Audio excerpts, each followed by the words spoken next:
It shows up without warning. You're doing something ordinary when a sentence comes back to you. A tone, a pause, a moment where you said too much or not enough. Your body reacts before you decide what it means. A tightness in your chest, a drop in your stomach, a sudden heat behind your eyes. You're back there, even though nothing around you has changed. Inside this feeling, time folds in on itself.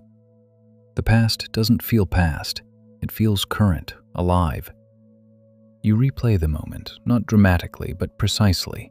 The exact words, the timing, the way the other person looked. You notice details you missed before, or details you think you missed. There's no certainty here, only repetition. This isn't loud regret, it's quiet and persistent.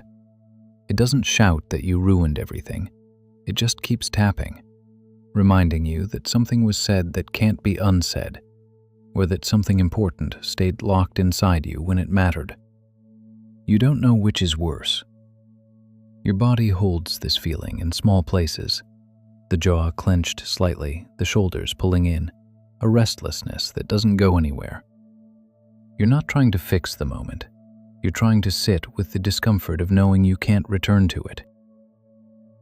Inside regret, there's a strange mix of clarity and confusion. You feel very sure that something went wrong, but not always sure how. You question your intention. You question your silence. You question whether you should have known better at the time. You hold yourself to a standard that only exists now with hindsight. There's also a loneliness in this feeling, not because someone left, but because you're alone with the replay. The other person isn't here to confirm or deny your fears. The moment exists only inside you now. You carry it quietly, wondering if it mattered as much to them as it does to you. Regret doesn't ask for attention politely. It inserts itself. It interrupts moments that should be neutral. It makes you hesitate before speaking again. It reminds you that words have weight, and silence does too. Inside this feeling, you're not seeking forgiveness or resolution yet. You're just stuck with the awareness. The knowledge that something was said or left unsaid, and that awareness lives on in your body. This is what it feels like before you decide what to do with it. It changes how you speak almost immediately. You start editing yourself in real time. You slow down before answering. You choose safer words. You leave parts out, not because you're trying to be dishonest, but because you don't trust the moment anymore. You don't know which version of your thoughts will land without creating another thing you'll have to replay later. You find yourself holding sentences inside longer than you used to. You wait for the right timing, the right opening, the right mood. Sometimes that opening never comes. Sometimes it does, but by then the words feel stale or unnecessary. You tell yourself it's fine, that it's better to stay quiet than to risk saying the wrong thing again. Regret makes you cautious with connection. You listen more than you talk. You nod. You let conversations move on without you. You're present, but restrained. You don't interrupt. You don't insist. You don't clarify when something feels slightly off. You'd rather carry the discomfort privately than create a moment you might later wish you could undo. It also changes how you replay interactions. You don't just remember what happened. You remember what you could have said.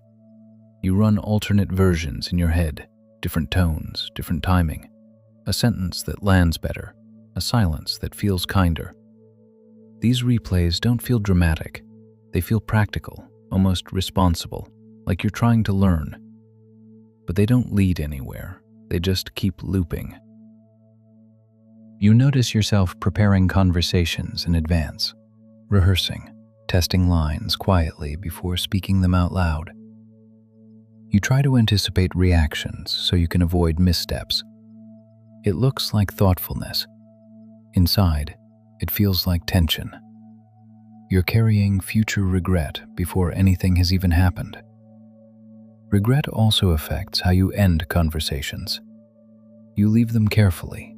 You soften your exits. You make sure nothing feels abrupt or unresolved. You don't want to leave space for doubt, and if you do, it stays with you longer than you'd like. Over time, this makes communication feel heavier. Not impossible, just loaded. Every word carries a little more weight than it used to. Silence does too. You're constantly balancing what to say against what might echo later. And even when nothing goes wrong, the effort of managing that balance quietly wears you down. It costs you ease first. The kind of ease that lets words come out without inspection.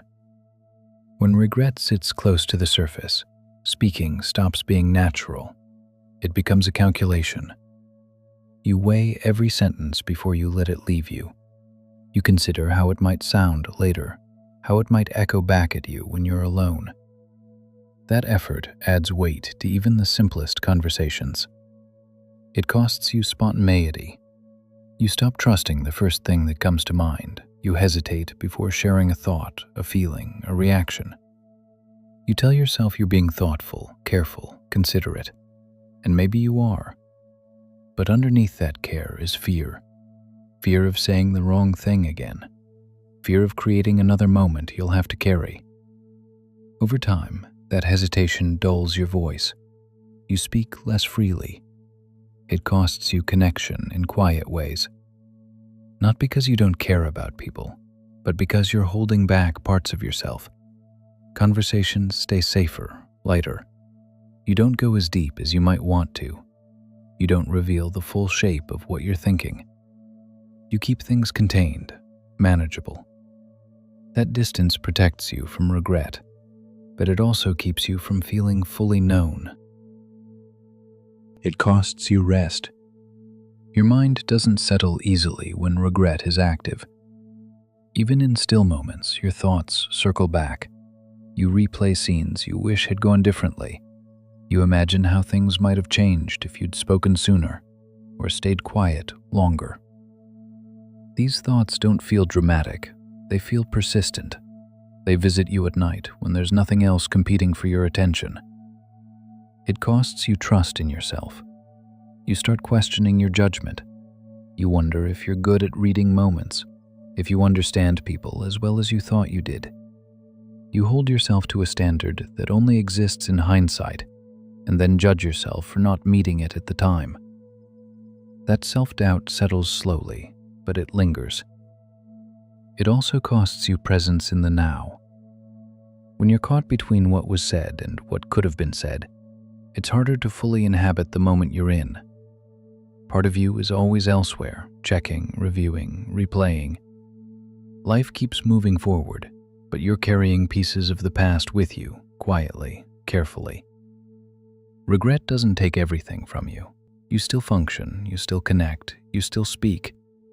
But it takes enough to change how you show up. Enough to make words feel heavier.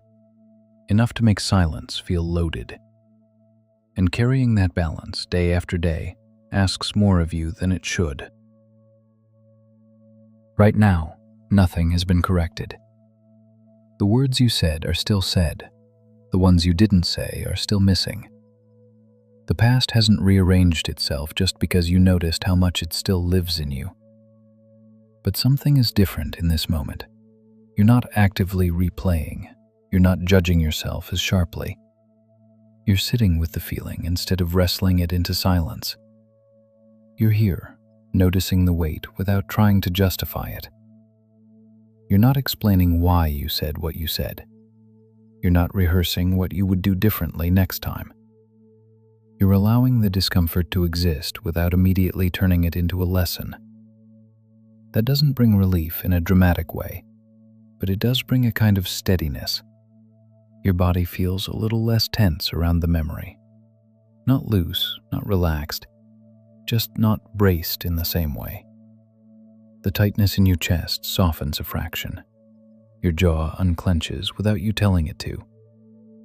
You're not fixing regret. You're letting it be part of you without letting it take over the whole room inside. You might still feel the urge to revisit the moment. That's okay. Regret doesn't disappear because you acknowledge it. It fades slowly, if it fades at all. But right now, you're not adding new layers to it.